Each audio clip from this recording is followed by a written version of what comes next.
important to help as the ability to make a friend and be a friend. Friendship is a greater treasure than can ever be put in a bank balance. But we do not realize this, and we have great trouble because of the banks and because of the system and because that's the way it's done. But how it happens that we have built a great system all over this world, drawing in not only the more powerful nations, but the unfolding and growing nations, to become part of a fatal situation in which there is no consideration for value. Everything is in terms of profit. And every bit of profit today is measured in terms of loss. So we are not getting there. Now, that somebody 2,500 years ago should point out why we're not getting there now is very interesting, especially as it is not directly involved with preachment as we know it. It is not a case of trying to ask forgiveness for our sins. It's a problem of outgrowing them by our own efforts. It puts growth largely with the person, but the reward of growth by the person is the unfoldment of the potentials of that person. The individual who wishes to face eternity with a good hope has got to build a good life to face it with. So in the terms of the path that leads to the end of suffering, we can quietly detach ourselves through thoughtfulness. Now, Buddhism is a way of thoughtfulness that is not based upon platitudes. We all hear people tell us what to do, and we usually resent them. We are particularly resentful and take refuge in the concept that they tell us what to do, but they're not doing it themselves, and therefore it doesn't mean anything. Maybe it does mean something, but we have a perfect way of rejecting it because the other person isn't fulfilling his own philosophy. But in Buddhism, you do not have this situation at all because you do not derive authority from other individuals. You derive authority from the one immutable source of authority, nature itself. You learn from living, not being told how to live, but seeing the consequences of your own living. You grow by watching the results of your own action. You unfold because you gradually become aware that it is necessary, not because someone else tells you. You discover the importance of the golden rule, because when you have broken it time after time, you have suffered. So that the final authority in the struggle against suffering is to estimate the consequences of suffering on your own flesh. Of course, you can broaden the scheme a little bit and observe how action similar to yours by other persons is bringing them suffering. You can gradually come to realize that there are rules, there is a way of life that is acceptable to nature, and nature will never give peace or happiness or friendship until its ways are accepted and followed. This is a very important discovery, but I like the part particularly that it is an experience pattern. That we are not forced to do something because the wise have told us to. We are not forced to do it because our faith demands it. We do it because we cannot survive any other way. And we are becoming increasingly weary of not surviving. We are not having what we should have from a world that can provide us with everything that we need, if, as individuals, we do not break the rules of nature and the rules of supply and demand.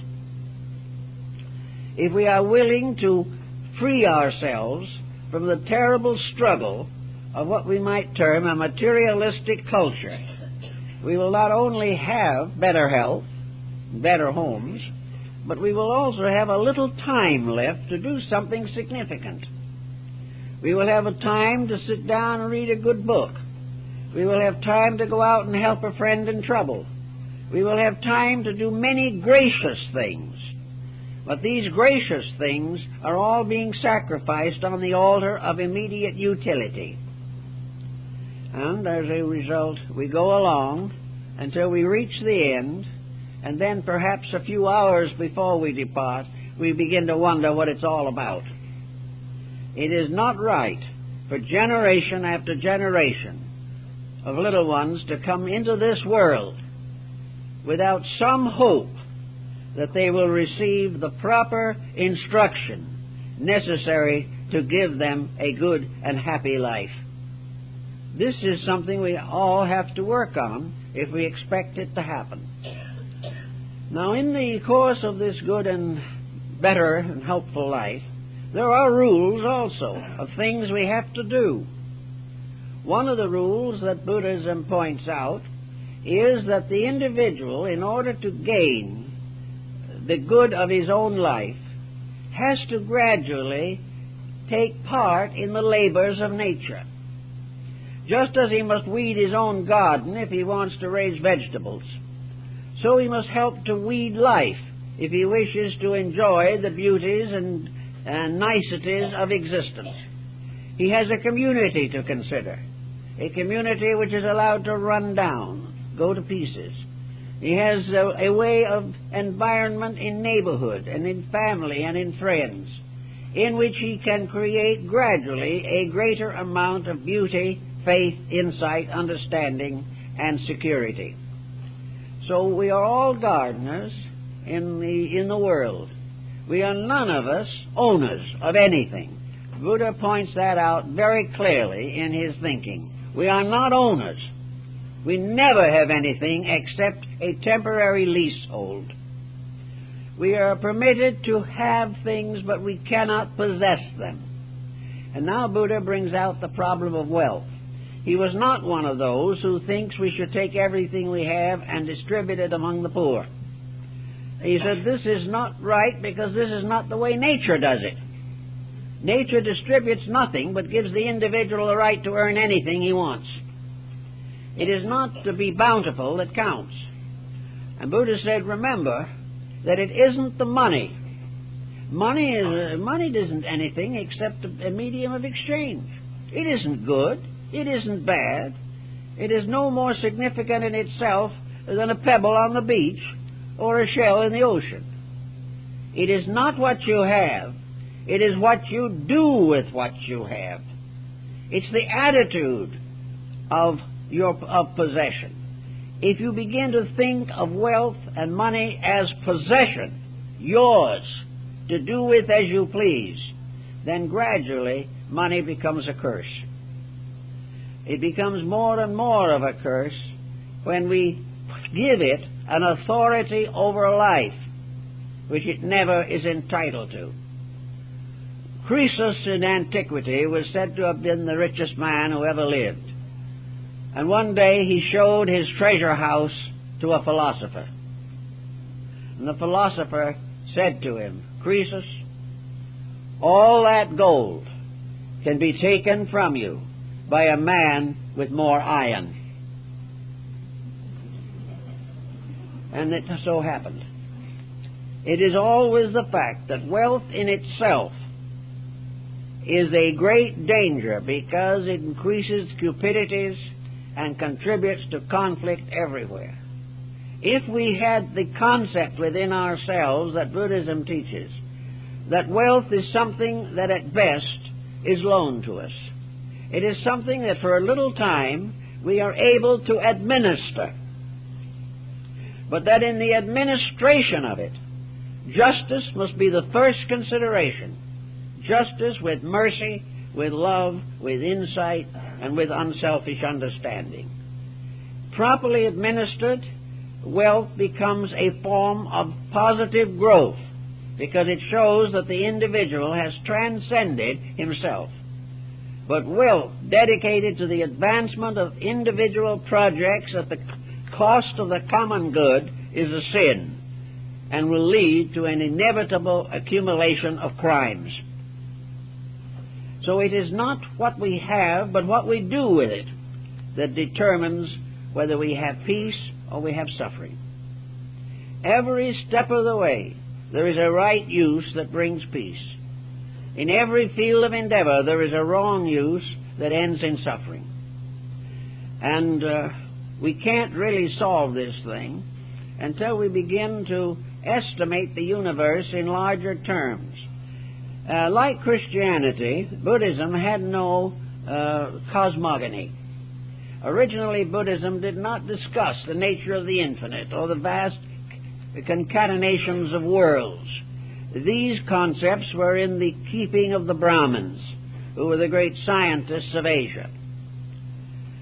But gradually, with the passing of time, Buddhism divided into two great schools, one of which, the Theravada, or the school, we might say, of strict observances, moved southward in Asia and has its great centers in Thailand and in Lanka and these areas. The other system, the Mahayana, went northward into Tibet and China and finally into Japan and Korea. In this school, cosmogony is introduced from the Hindu, and the days of creation for the Mahayana school are measured much in the same way that Christianity measures creation from the book of Genesis. It was the background for a vast concept of life. Add to the Brahmins reincarnation, which they already taught, and karma. Add to that also the mathematical exactness of their calculations of the great cycles of space. Then add to that the law that we find in Buddhism of eternal progress towards infinite at-one-ment with reality. And you have a universe in which no one can afford to be selfish. The individual who, being a materialist, feels that when he passes from here, no one is going to care, and he is no longer going to know that he ever existed.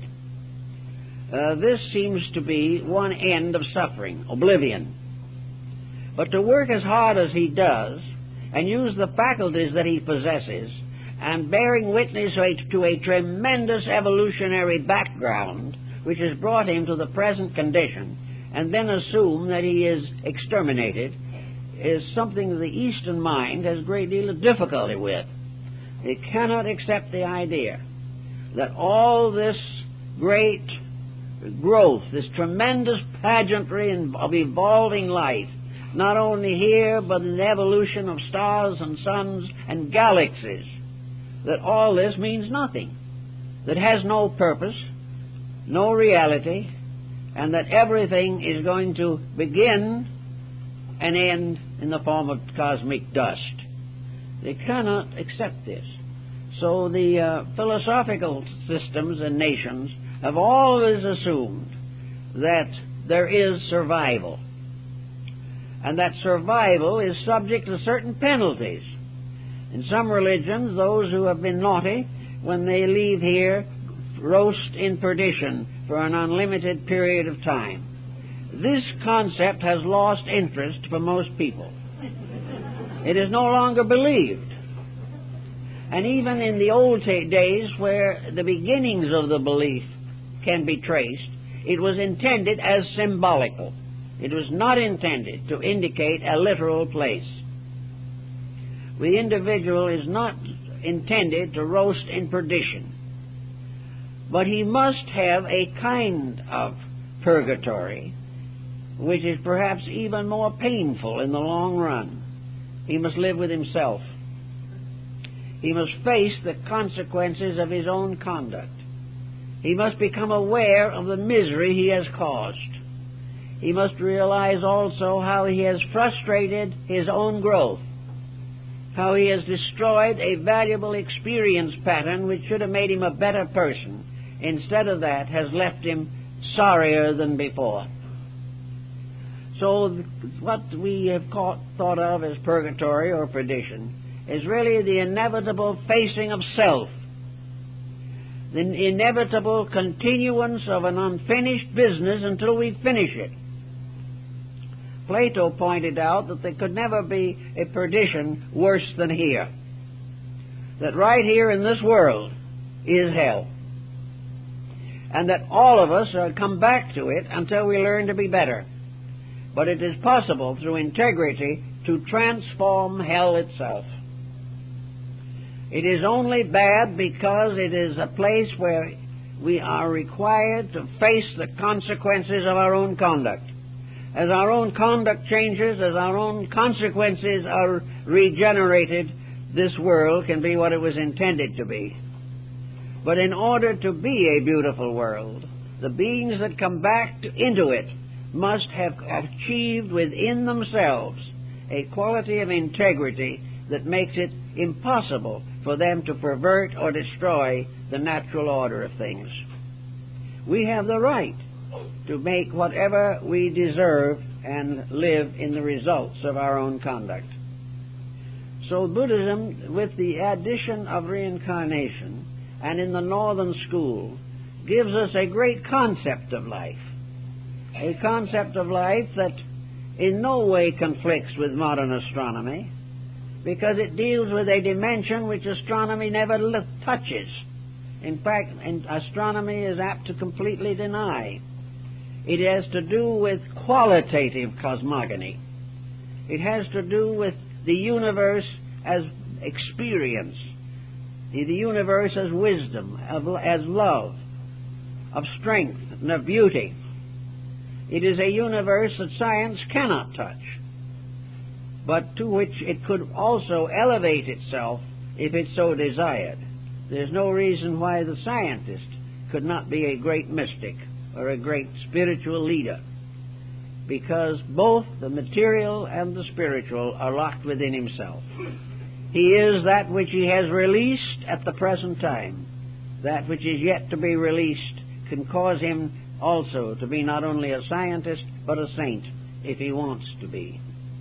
So everywhere in this world, there is this constant struggle to get hold of the values, by means of which we can escape the tyrannies of circumstance.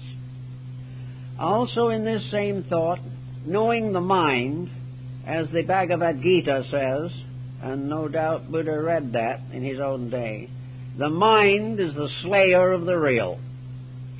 The mind is very largely responsible for the trouble. It is not responsible because it is bad. There's nothing bad about a mind. But a mind misused can be the most dangerous thing in all the world. A mind that is not refined and regenerated by love and friendship is completely a despot, a tyrant. And it leads the owner of that mind to destruction in almost every instance. There is nothing that adds more to the suffering of the individual than the misuse of his own mind. To recover from this misuse does not mean that the individual should cease to think. But he should begin to think in terms of value.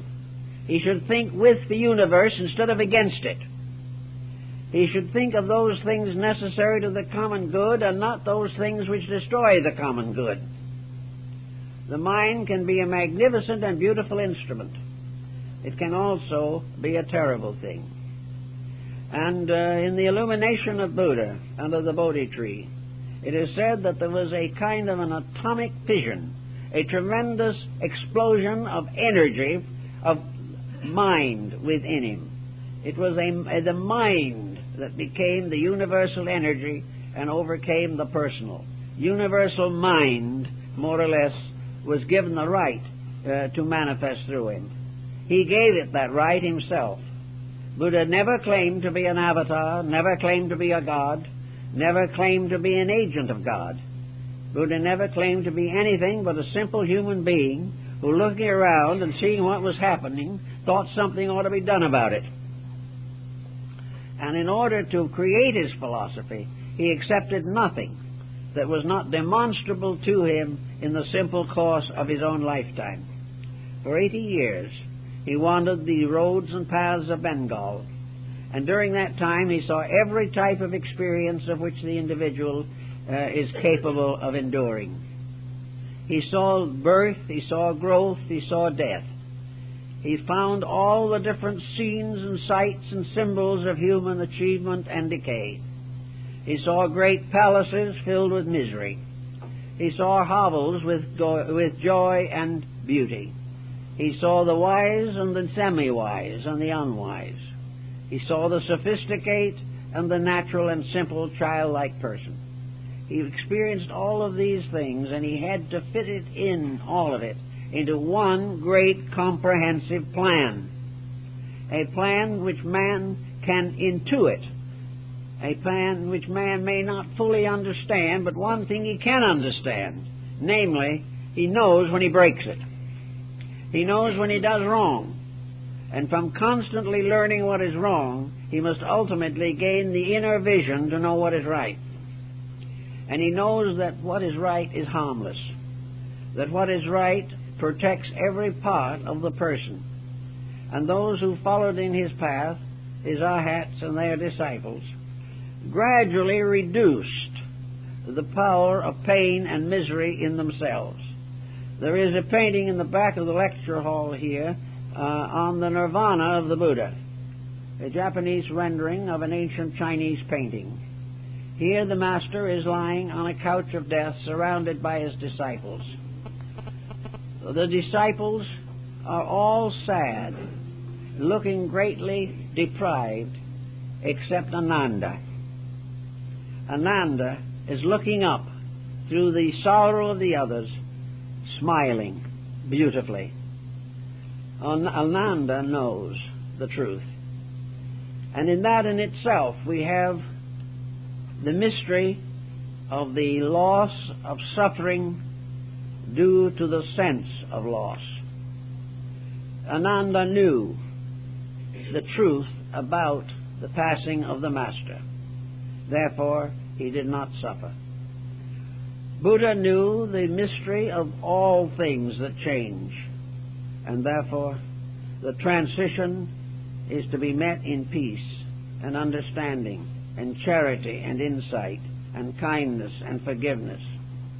He also taught that every grudge can be likened to a psychological germ bringing sickness to those who hold it.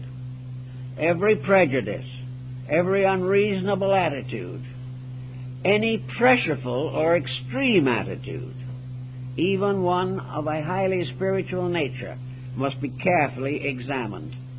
Where the person loses his inner poise and expresses an emotion or an attitude that is excessive, there is too much pressure. And what is pressure? Pressure is a cause of suffering. Wherever there is pressure, there will be suffering. Now, nature has provided man with a certain equipment to protect him from suffering. He has resources within the endocrine system, particularly in the suprarenals, which enable him to meet a stressful situation with poise and dignity. But if this stress goes on year by year and he never controls himself, the resources of the body are exhausted and it begins to fail under an abuse of attitudes. Man can destroy his own body by abusing with his attitudes that body. So everywhere the individual must learn to reduce stress. I have noticed in talking with people that nearly always they get excited when they're wrong. They become more pressureful. They do not realize this, but they become defensive. If they are right, it needs no defense. The Buddhist philosophy says if you're right, you don't have to defend. If you're wrong, you can't defend. Therefore, keep quiet and behave yourself. This is very useful. It saves energy. And it would probably add from 5 to 10 years to every person's life in a comparatively healthy condition if he would stop abusing his own attitudes. If he would prevent himself from hating, disliking, grudging. if he would stop blaming this and blaming that and settle down to being what he ought to be, his health would improve and would be possible, very likely, to balance the national budget on this point alone. Because think how much we could save in welfare and Medicare and old age pensions if people were happy, busy, and productive to the end of life. It would not be the same type of world. And we are wearing out this world by simply abusing every resource there is in it. And then when we try to correct the situation, everyone hates us and organizes to maintain the corruptions. Therefore, you cannot do it that way. The only way you can do it is to recognize an over-government or an over-world that must be obeyed. In Buddhism, as Dr. Anasaki, who is an expert on Buddhist symbolic art in Japan, observed, the universe of Buddhism is not a kingdom. The universe of Buddhism is a commonwealth. Buddhism does not teach a tyranny of executive force anywhere in the universe. It is indeed a commonwealth which is created as it is created in order that it may gradually become a psychically socialized existence. The commonwealth of the world, of the universe, of cosmos, is also interpreted in the forms of a cosmotheism, namely that existence itself, this vast expanse, is all of it an expression of the divine mind. The universal thought produces it all. The universal thought is eternal and can never be wrong. The universal thought has unfolded through every form of life that is known to us. Every thought, every form is one of the temporary passing musings of an eternal thinker. This vast theism is absolutely organized, but it is organized not by an artificial mind forcing organization upon it. It is organized because every atom is organized in its own structure. Organization is inherent in any structure that exists in nature, from the smallest microbe to the vastest galaxy. These things do not have law and order thrust upon them by an external power. That law and order of their kind is within themselves, eternal, inevitable, unchangeable. And that law and order asks and requires and demands the fulfillment of its own purpose. And when the law and order in the living things becomes the rule of those things grow, live, and fulfill themselves. When they go against the plan is so much bigger than they are that they do not have a chance of success. They can never succeed except by obeying not somebody else's will, but the eternal within themselves, which is properly integrated for the species to which they belong. Humanity has its own laws. It has its own rights. It has its own purposes. And these are inherent in every human being. They're in every cell of the body and in the great compound of the cells which we call the personality. All these things are moved by rules. Rules which are intended for only one purpose, to prevent suffering. If man himself continues to abuse these rules and causes suffering, then the rules still operate because they begin to point out the law and the path that leads to the end of suffering. The individual who suffers from a mistake must recover by correcting the mistake. If you have a certain physical ailment that is annoying or something, you go to your doctor and he tells you not to do this or to do that and you will feel better. In nature, you don't get someone telling you, but through experience, you make a mistake and it hurts. You make a mistake in selecting of a friend and the friend isn't true to you. And you must ask yourself, what caused you to select for your friend a person who wasn't worthy? And the chances are 100 to 1. You will find that you chose that person because that person apparently was going to be serviceable to you for some purpose. That you made the friend to advantage something of your own, and therefore you were deceived. You deceived yourself by allowing your motives to blind you to your integrities. All these things have become part of a strong Buddhist philosophy of life. They are part of the way in which the doctrine has descended, and probably will, in one way or another, be absorbed into practically every culture that we know. It conspires against nothing. It is not basically a creed. It doesn't even need to be named. It is not something that was dreamed up by a person. It is merely the ability of the individual to understand his own nature and to find out how he operates by watching himself operate. He must serve apprentice to his own principles in order to learn. And when he sees that he is not getting the results that are good for him, he must change his ways. And he will find nearly always that when he realizes that he needs to change his ways, what he ought to do will become apparent to him. Nature is not a tyrant. It is a very generous and indulgent power.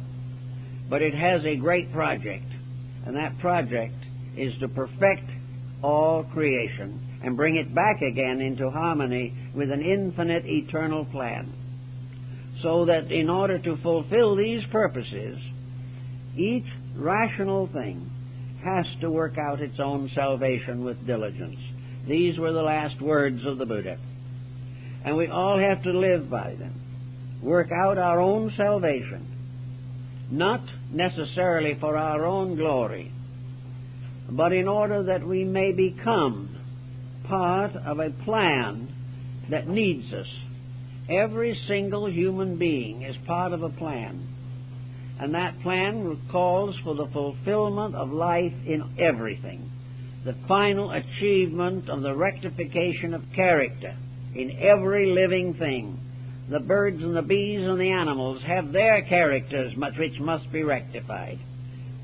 Man has his character, and according to the Buddhist beliefs, the universe is full of unfolding evolutionary processes, where millions and myriads of forms of life unfolding and perfecting themselves according to the laws of existence. To discover these laws is the first labor of the wise. To live them is the first constructive relationship that we can have with eternal purposes. And if we do these things and do them correctly, our lives will be far more gentle. The only thing we have to do is gradually weed out those actions of our own which are detrimental to us and others. And by doing this, we shall come in the end to a very much better and happier relationship with ourselves and with those around us, and we can build a civilization that has a chance of enduring. Well, I guess that's all for this morning. I'd